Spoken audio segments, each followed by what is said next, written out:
Hello friends, શિયાળાની શરૂઆત થાય એટલે આપણે લોકો ઘરે અલગ અલગ પ્રકારના દૂધ તો બનાવતા જ હોઈએ છીએ. પણ ફ્રેન્ડ્સ, તમે આ દૂધ છે તે 1 કપ પી લેશો શિયાળામાં એટલે તમને 100થી વધુ ફાયદા થવાના છે.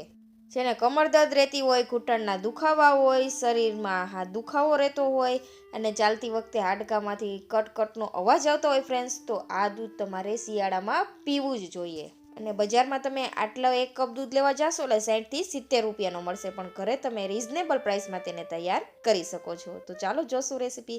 તો તેના માટે સૌથી પહેલાં એક બાઉલ લઈ લેશું. તેની અંદર આપણે બદામ ઉમેરી દઈશું. બદામની અંદર ભરપૂર માત્રામાં વિટામિન ઈ હોય છે, જે આપણા વાળને મજબૂત કરે છે અને શરીરમાં ઇમ્યુનિટી વધારે છે. એટલી જ માત્રામાં આપણે અહીંયા કાજુ અને અખરોટ લીધા છે. અખરોટ આપણે 1 નંગ લીધું છે, સાથે પિસ્તા પણ લીધા છે. બધા જ આ ડ્રાયફ્રૂટ છે ફ્રેન્ડ્સ આપણા શરીર માટે ખૂબ જ ફાયદાકારક છે. તો શિયાળામાં તો ખાવા જ જોઈએ.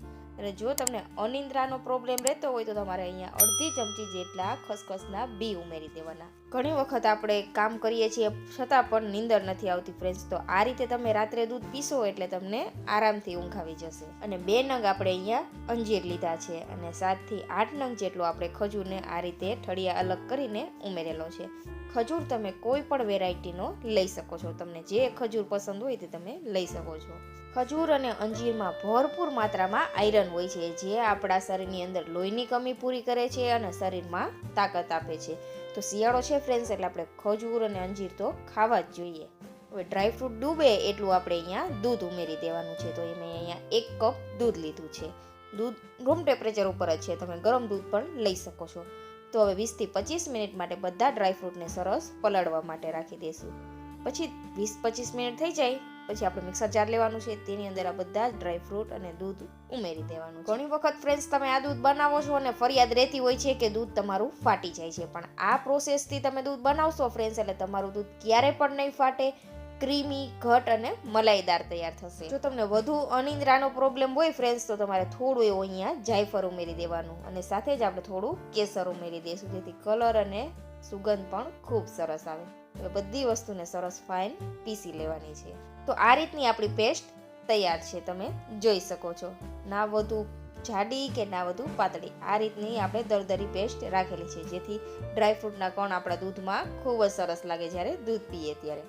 આટલા માપથી આપણે 4 નાના ગ્લાસ દૂધ થાય એટલું તૈયાર થશે, એટલે આપણે આ રીતનું દૂધ લીધું છે. જો તમે વધુ ક્વોન્ટિટીમાં બનાવવા માંગતા હોય તો ડ્રાયફ્રૂટનું પ્રમાણ તમારે વધારી દેવાનું છે અને દૂધમાં એક બોઇલ આવવા દેવાનો છે. આ રીતે બોઇલ આવી જાય પછી જ આપણે જે પેસ્ટ તૈયાર કરેલી હતી તે ઉમેરવાની છે ફ્રેન્ડ્સ. અહીંયા સ્વીટમાં આપણે કોઈ જ વસ્તુ ઉમેરવાની નથી. ખાંડ, સાકર આપણે અહીંયા કાંઈ જ નહીં ઉમેરી. જે ખજૂર છે તેની મીઠાશથી જ આપણે દૂધ તૈયાર કરવાનું છે. બધી પેસ્ટ આપણે એકી સાથે ફ્રેન્ડ્સ નહીં ઉમેરી દેવાની. આ રીતે ચમચીની મદદથી ઉમેરતા જવાનું, સરસ મિક્સ કરતા જવાનું, જેથી દૂધ તમારું ક્યારે પણ નહીં ફાટે. હવે દૂધમાં આપણે બોઇલ આવવા દેવશું. આ રીતે ફ્રેન્ડ્સ તમે દૂધ બનાવશો એટલે ખૂબ જ સરસ એવું તમારું ક્રીમી અને ઘટ મલાઈદાર દૂધ તૈયાર થશે. બજારમાં આ રીતે આપણને ડ્રાયફ્રૂટ દૂધ રેડીમેડ મળી જતું હોય છે ફ્રેન્ડ્સ, પણ તે ખૂબ મોંઘું મળતું હોય છે અને ચોખ્ખું છે કે નહીં તે આપણે કઈ રીતે ખાતરી કરી શકીએ. પણ આ રીતે ઘરે નજીવા ખર્ચમાં તમે આ દૂધ તૈયાર કરી શકો છો અને શિયાળામાં હેલ્ધી રહી શકો છો. તો શિયાળો છે તો બધા લોકોએ હેલ્ધી ફૂડ તો ખાવું જ જોઈએ. તમે જોઈ શકો છો ખૂબ જ સરસ ક્રીમી અને ઘટ દૂધ આપણું તૈયાર છે. તો દૂધને આપણે 5 મિનિટ માટે ઠંડુ થવા દઈશું. 5 મિનિટ પછી આપણે દૂધને સર્વ કરી લેશું. ગરમા ગરમ ખજૂર દૂધ પીવાની તો કાંઈક મજા જ અલગ હોય છે. રોજે દિવસ અથવા રાત્રે તમે આ 1 કપ દૂધ પી લેશો ને ફ્રેન્ડ્સ એટલે તમારા શરીરને 100થી વધુ ફાયદા થવાના છે. તમારે લોહીની કમી રહેતી હોય, અનિદ્રાનો પ્રોબ્લેમ રહેતો હોય, હાડકાં દુખતા હોય, કમરના દુખાવા હોય, બધા દુખાવા દૂર જતા રહેશે જો આ દૂધનું સેવન ચાલુ કરી દેશો તો.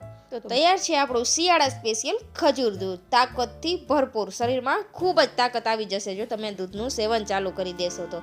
આ વિડીયો ફ્રેન્ડ્સ તમને પસંદ આવ્યો હોય તો ચેનલને સબસ્ક્રાઈબ કરજો અને વિડીયોને વધુમાં વધુ તમારા ફ્રેન્ડ્સ ફેમિલી મેમ્બરમાં શેર કરી દેજો. મળીશું આવા નવા વિડીયો સાથે. ત્યાં સુધી આવજો. Thank you for watching.